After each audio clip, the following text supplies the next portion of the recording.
Welcome to Forbidden Texts. What you are about to see may shock you. It may surprise you, but will definitely challenge everything you thought you knew. Stick around until the end to discover the forbidden knowledge that they don't want you to have.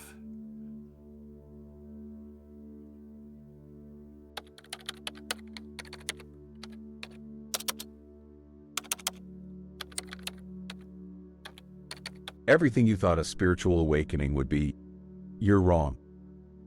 It's not peaceful. It's not beautiful.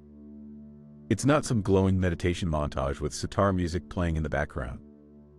No one claps when it happens. Most of the time, you're on the floor, crying, numb, lost, thinking you might actually be going insane. Welcome to Forbidden Texts, where we explore ancient knowledge and forgotten wisdom. There's this romantic idea that awakening is like floating above your problems, finally understanding love and light and all that poetic stuff. But the truth, it starts with collapse. Spiritual awakening is not the arrival of peace. It's the destruction of illusion. It's what happens when everything you've built your life around crumbles under its own weight. Not because you're cursed, but because your soul is finally done pretending. People don't talk about the beginning because it's not marketable. You don't wake up smiling. You wake up screaming. The job you thought defined you suddenly feels hollow. The relationship you swore was love starts to feel like a prison. The version of you that worked so hard to be someone starts rotting from the inside. That's how it begins. It usually comes out of nowhere. A death, a betrayal, a moment of silence that's just a little too loud. One crack in the glass and suddenly you're staring into something way too big to make sense of. And no one warns you about it because no one really knows how to describe it. They just call it a shift or a phase. But this isn't a phase. It's a point of no return. What makes it worse? You still have to go to work. You still have to pay your bills, answer texts, and smile at people while your inner world is unraveling at high speed. You feel insane, but more awake than ever. And you can't tell which one is more terrifying. Keep watching, because by the end of this, you'll understand why everything you're feeling is not just valid, but necessary. You don't choose the moment it starts. It chooses you. 1 second, you're living your life. The next, you're standing in the wreckage of everything you thought was real. Maybe it was a breakup. Maybe someone died. Maybe you just woke up one day and realized you couldn't fake it anymore. That was the moment the curtain lifted. You saw through the performance, the routine, the masks, and underneath it all, silence. A terrifying kind of silence that made you question everything. This is the trigger point. And it doesn't feel spiritual at all. It feels like your soul is trying to claw its way out of your body. Like you're drowning in a life that doesn't fit anymore. And that's because you are. But here's the part no one talks about. That trigger isn't random. It's coded. It's designed for you. It hits exactly where you're weakest. Your attachments, your identity, your illusions. It's not just pain. It's precision. Something ancient in you is waking up, and it's not here to comfort you. It's here to destroy the lie you mistook for a life. And even if you try to go back, you can't unsee it. You can't unknow what you now feel pulsing beneath the surface of everything. That the job, the house, the image, the validation, it's all scaffolding around a void. And the trigger blew a hole in it. But you're not falling into nothing. You're falling into truth. Not the easy kind. Not the kind you can quote in a yoga studio. The kind that drags you through the dirt and demands you let go of everything you thought made you safe. You're not broken. You're breaking open. And that's just the beginning. What comes next will feel even worse. But it's where the real shift begins. Stay with it. You'll see why. There's a point in every awakening where things stop making sense completely. Not just your life, but you. Who you are. What you want. Why you're here. Everything that used to anchor you just dissolves. And that descent, that hollow, terrifying, disorienting freefall, that's what mystics call the dark night of the soul. Sounds poetic. It's not. It feels like dying. You're not just sad. You're stripped. You're staring at the pieces of your identity, scattered like ash, wondering which part was ever real to begin with. Food doesn't taste the same. Conversations feel fake. You look in the mirror and barely recognize the person staring back. And the worst part, you can't explain it to anyone. Not fully, because on the outside, everything might still look fine. But inside, it's a graveyard. This is the part where people usually tap out. Medicate. Escape. Distract themselves with noise, sex, work, anything. Because the silence is unbearable. But if you stay in it long enough, if you resist the urge to run, you'll notice something. A voice? Not loud, not even clear, but it's yours. The real one. The one that's been buried under years of pretending. That voice doesn't tell you who to be. It tells you what to shed. And that's when the real terror sets in. Because now, you're not just watching your identity fall apart. You're the one doing the tearing. You stop performing. You stop pretending. You stop lying to yourself about what you want, who you love, and what you're willing to tolerate. And yes, people will leave. Things will fall away. But it's not punishment. It's purification. You thought awakening would make you feel more. But first, it makes you feel less. It makes you empty. Because only from that emptiness can something real emerge. And when it does, it doesn't look how you expect. What emerges isn't peace. Not yet.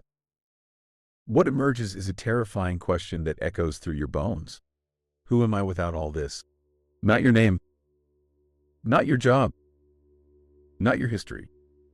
Not your trauma. Not your culture. Not your stories. Just you. Raw. Undefined. Unfinished. That's ego death. And it's not metaphor. It feels like an actual death. Because it is.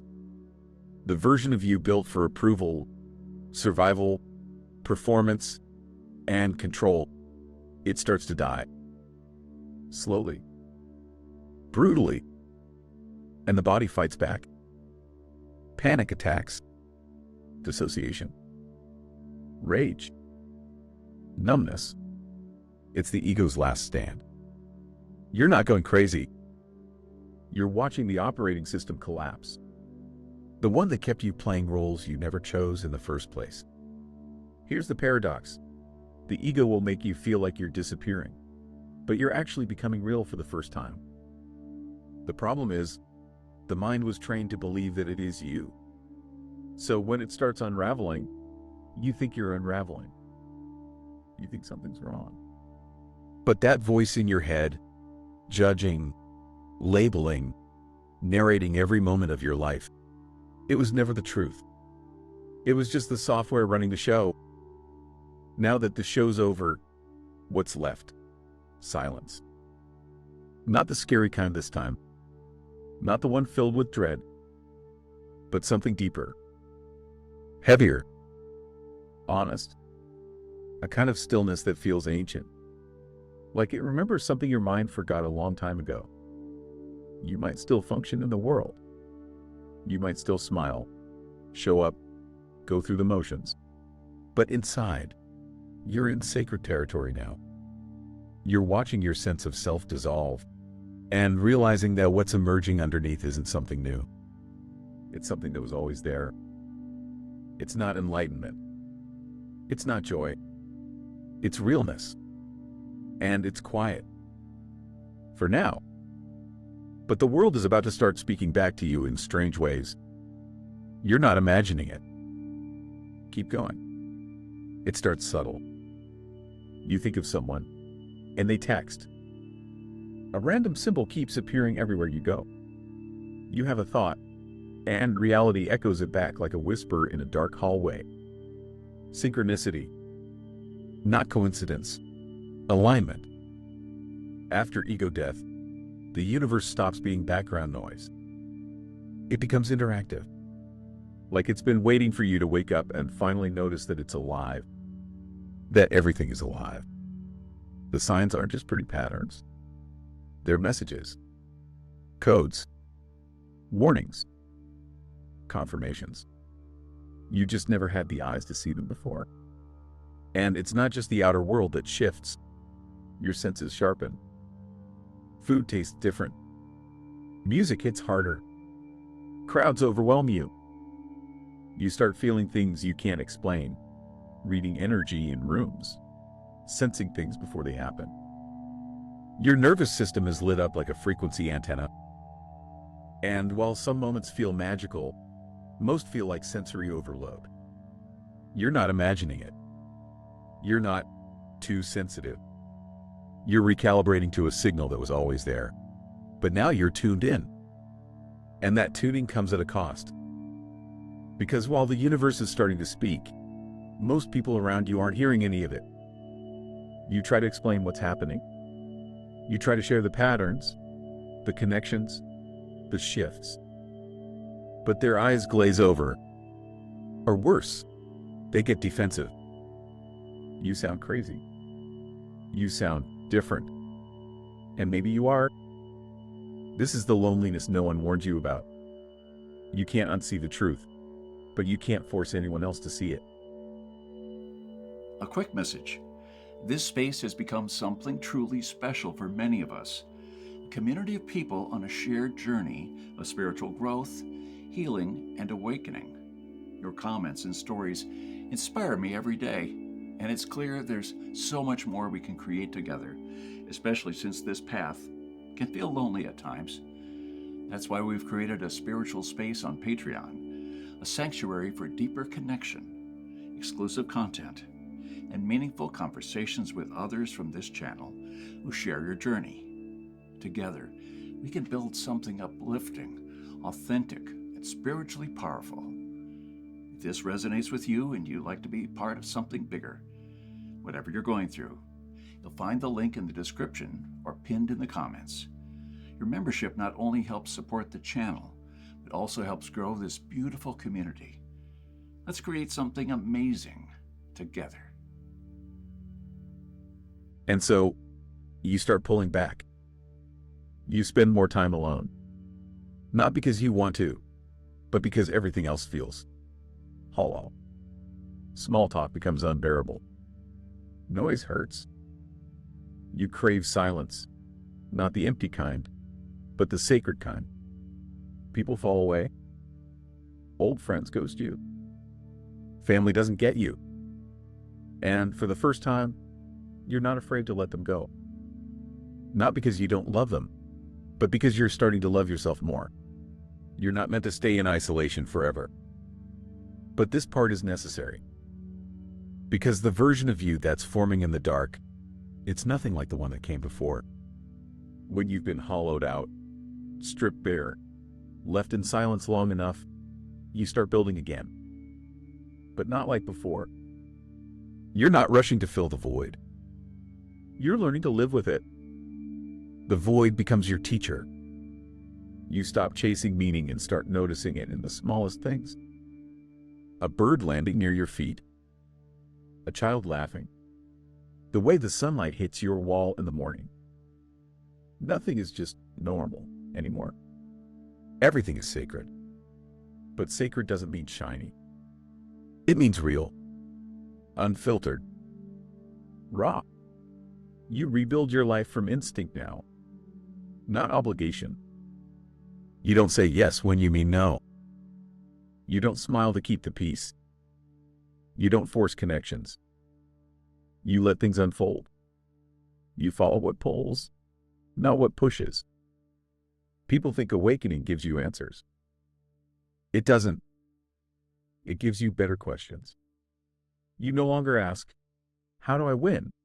You ask, what feels true? You no longer ask, how do I look? You ask, who am I when no one's watching? And the big one, what if I let it all go and nothing bad happens? You test it. Slowly. Carefully. You stop performing. You stop fixing. You let people be uncomfortable with your truth and realize that their discomfort isn't your responsibility. And something strange begins to happen. Your body relaxes. You still feel fear, but it no longer owns you. You're learning how to exist without armor. Not softer, sharper, cleaner, truer. You become less reactive. Not because you don't care, but because you finally see how much energy you wasted on things that didn't matter. You protect your peace like a ritual. And in that space, the right people show up. The real ones. Not attracted to your mask, but to your presence. You're not becoming someone new. You're remembering who you were before the world told you who to be. And soon, something deeper starts to bloom. Something even more powerful than clarity. It's subtle at first. Not a thought. Not a belief. A state. A way of being. You wake up and realize you're not performing anymore. You're not chasing transcendence, trying to be spiritual, or looking for approval from the universe like it's some cosmic parent. You're just being present, grounded, unapologetically human.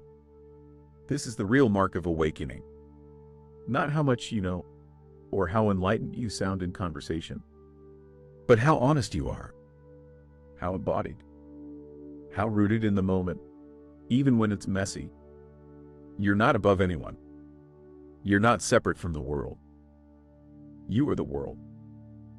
And the irony, you spent so long trying to escape your humanness to feel divine, only to discover the divine was in the human all along. The awakened ones don't look different. They move different. They pause before reacting. They speak with weight. They make silence feel safe. They look you in the eyes and see you, not your role, not your surface, but your essence. And they don't need to convince you of anything. They don't preach. They don't sell salvation. They just live truth. Quietly, boldly, fully. You stop needing to label yourself. Spiritual, conscious, awake. You stop trying to fix other people. You just hold your frequency and let it do what it does. You're not chasing light. You are light, wrapped in scars, carrying stories, walking the same streets as everyone else, but with eyes that now see deeper. You've made peace with paradox.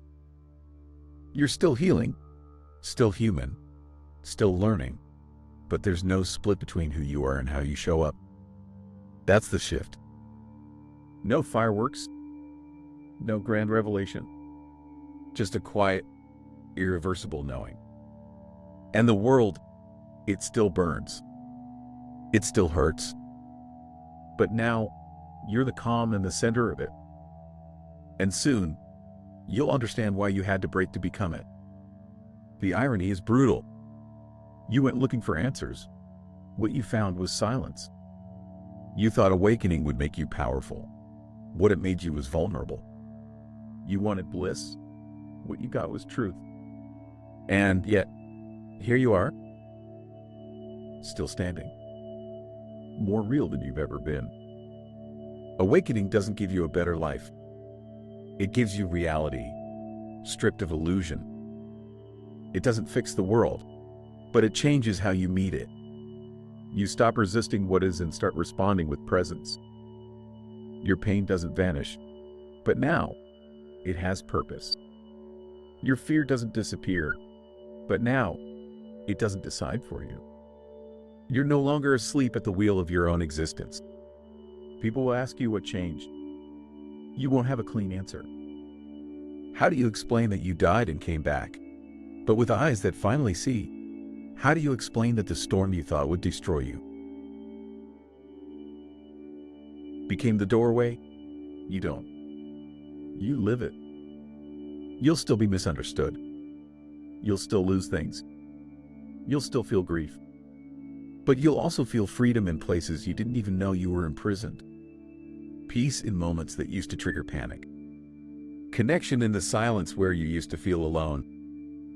You've stopped chasing meaning, and somehow, everything means more. And the final twist, there is no end to this. No final arrival. No mountaintop. Awakening isn't a finish line. It's a becoming, a shedding, a remembering. Over and over again, you'll fall back asleep. You'll get caught in ego. You'll forget. But each time, you'll return faster, gentler, wiser. You are not broken. You were never broken. You were asleep in a dream designed to keep you small. Now you're awake, and nothing will ever feel the same again. Because once you see truth, you can't unsee it. And now you understand. That breakdown wasn't the end. It was the beginning. That silence you feared, it was your soul clearing space. That disconnection, the isolation, the nights you thought you wouldn't survive, it was initiation. The universe wasn't punishing you. It was pulling you back into alignment. Kicking and screaming. Maybe. But back to what's real. You didn't awaken to float above the world. You awakened to enter it fully. With open eyes. With a steady heart. With no mask left to hide behind. You're not here to escape the human experience. You're here to live it all the way through. Every contradiction, every ache, every wonder. And now, you can. Because you're no longer running. You're no longer waiting for permission. You're not looking to be saved. You've remembered the truth. You are the storm and the stillness. You are the question and the answer. You are the seeker, and you are what you were seeking. The pain, the chaos, the collapse, it all had purpose. It burned away the false. It carved out space for something ancient to come alive inside you. Something wild, untamed, sacred. And if you're still in the dark, still unraveling, still falling, good. That means it's working. That means your old self is dissolving so something truer can take its place. Keep going. Because what's waiting on the other side of all this isn't just peace. It's power. The kind that doesn't shout. The kind that doesn't need to prove itself. The kind that knows. And now, so do you. So now, awakening isn't some polished, pretty highlight reel. It's raw reconstruction. It's ripping out the roots of everything false so truth can grow where the lie once lived. It's chaos dressed as clarity. It's rebirth disguised as ruin. But now, standing in the aftermath, you feel it. The quiet. The weightless sense that you've shed something you were never meant to carry. Not because the world has changed, but because you have. You've stopped seeking escape. You've stopped begging for signs. You've stopped trying to bend life to your will. And in doing so, you've stumbled into the only thing that ever mattered, alignment. You don't need a label for it. You don't need to explain it. You live it. Fully. Messily. Unapologetically. With your whole being. And maybe people still won't get it. Maybe you'll still feel out of place in rooms that once felt familiar. But you'll never feel out of place in yourself again. That's the difference. That's the gift. You're not healed. You're not finished. But you're here. awake, aware, alive. And that voice inside, the one you tried to silence, ignore, edit, fix, that voice is now your compass, your home, your power. Let them call it a phase. Let them call it crazy. Let them misunderstand. You're not here to be understood. You're here to be true. And now that you've seen behind the veil, now that you've felt the fracture and walked through the fire, this is what a spiritual awakening actually feels like. And no, it's not what you thought. It's more.